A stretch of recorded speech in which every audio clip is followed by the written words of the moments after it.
Hey guys, so today we're going to be breaking down the new free-to-play Super Saiyan Rose Goku Black. Now, off the bat, looks like he's yellow. Now, before we even jump in to the kit, let's just take a look at his art. It seems alright. Let's just talk about his coloring. Now, I've seen a lot of people already say that this guy's going to be dead on arrival, they don't like his color. I'm going to tell you right now, for God Key, this guy will see zero play because of his color. Yellow is really not a color you want for God Key. We already have Evolution Blue Vegeta. We already have Gogeta Blue.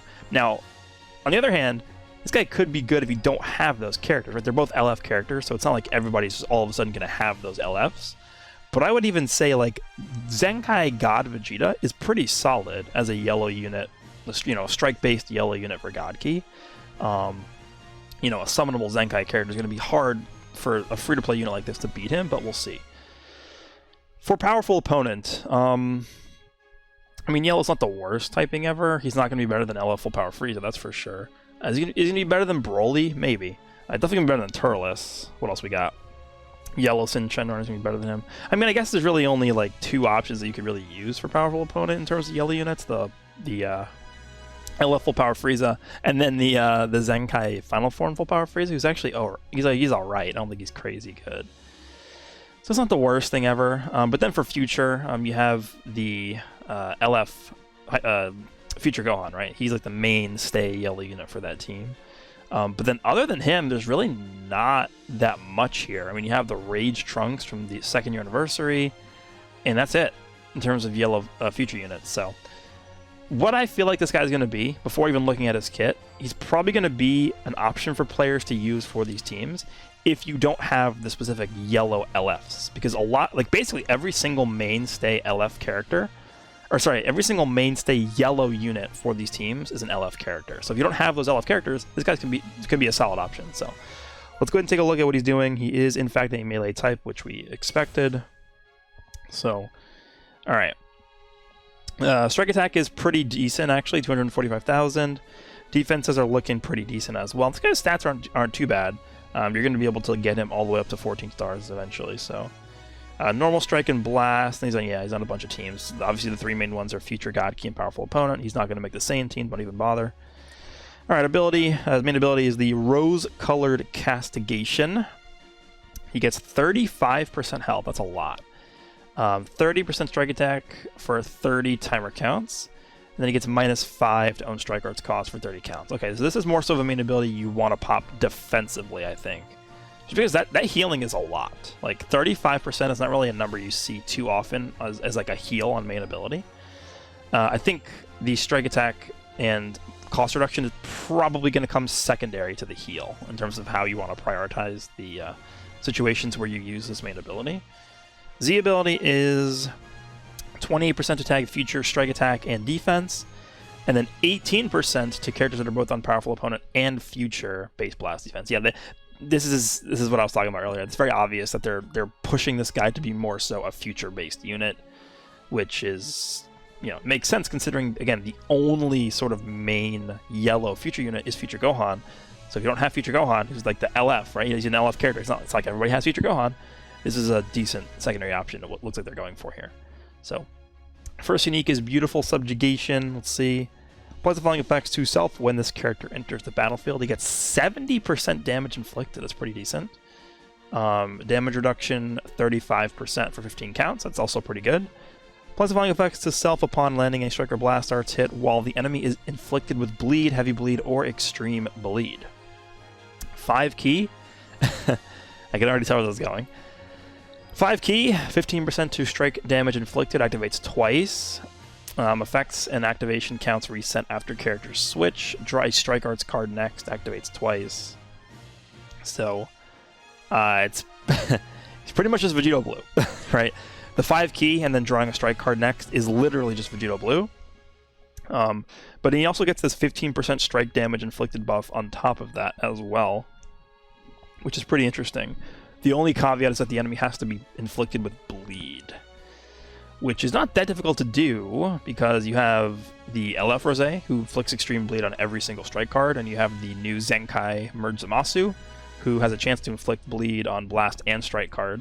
So there's a lot of options and ways to inflict bleed with the future team, right? I mean, that's where you want to run him anyway.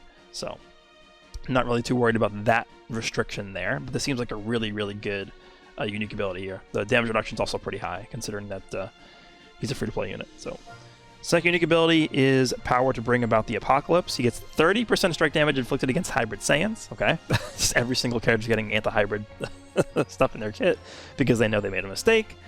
Applies the following effects to self according to the number of timer counts elapsed with the current character. So 3 counts, he draws a green card twice. I assume that means different switch-ins, right? It's not like 3 counts you draw a green card and then 6 counts you draw another green card. It's going to be 3 counts you draw a green card, you switch out, switch back, and then 3 counts you draw another green card. 6 counts elapsed, he gets 20% to damage inflicted and restores Vanishing Age by 100% for 10 counts. That's interesting.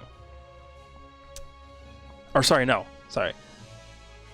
Oh, he just gets his Vanish Gauge back. So after 6 counts have elapsed, he gains 20% of damage inflicted, and he restores his Vanishing Gauge. Huh. So you're really going to have to keep your eye on that timer then. Like, when you switch him in, you have to make note mentally of when you switched him in, so that if you dodge an attack, you can try... That's going to throw so many people off. I'm telling you right now. This is an interesting mechanic. I'm actually glad they're doing this. Like, this is something different that we haven't seen before. Like, people are going to have to get used to this, because let's say you switch him in with like 160 counts left. You have to know mentally that at 154 counts, you're getting your Vanish back. So that's something the enemy you will definitely not remember, probably. But you, as the player using this character, have to keep in mind. So that's interesting. I'm going to have to keep a mental note of that.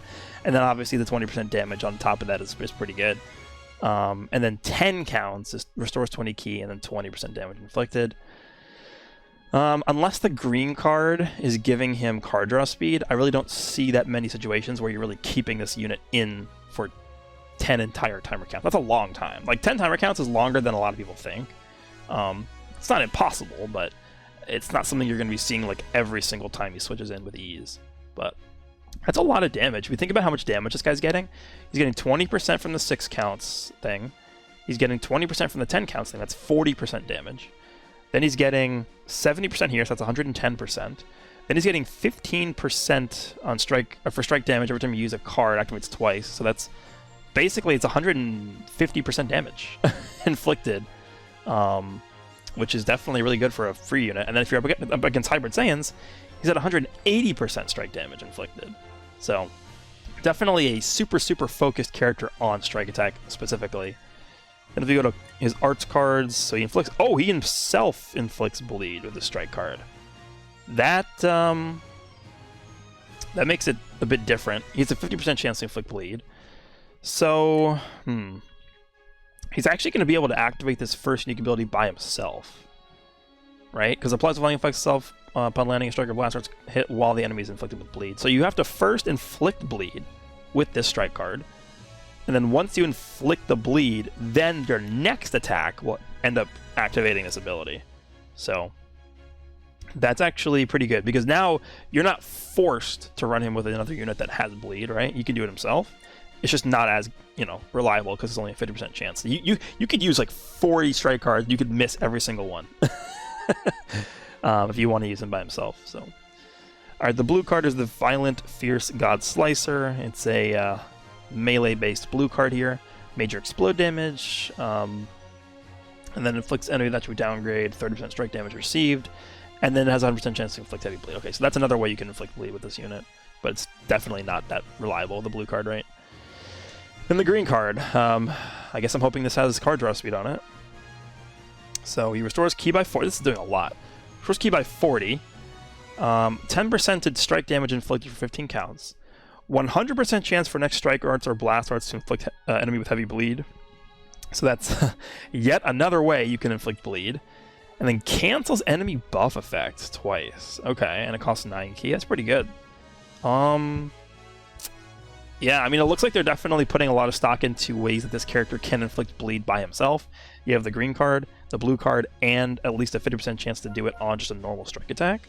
So you really aren't forced to run him with another unit that has bleed in their kit, because this guy can do it himself. It's just I feel like the way that you want to use this character, because he's free to play, is because his stats are not going to be as good as other units, is you probably still want to use him with, like, you know, Zenkai Merge Zamasu, for example, inflict bleed with him, and then what you do is you just switch into this character, and you start building up this passive. You start drawing cards, you start getting him more damage, restoring ki, and that's really where this guy's going to shine, I feel like, as a unit that takes advantage of the bleed on the enemy, does his combo, backs up, stalls for time, gets these extra abilities to activate, gets the Vanish Engage, stuff like that.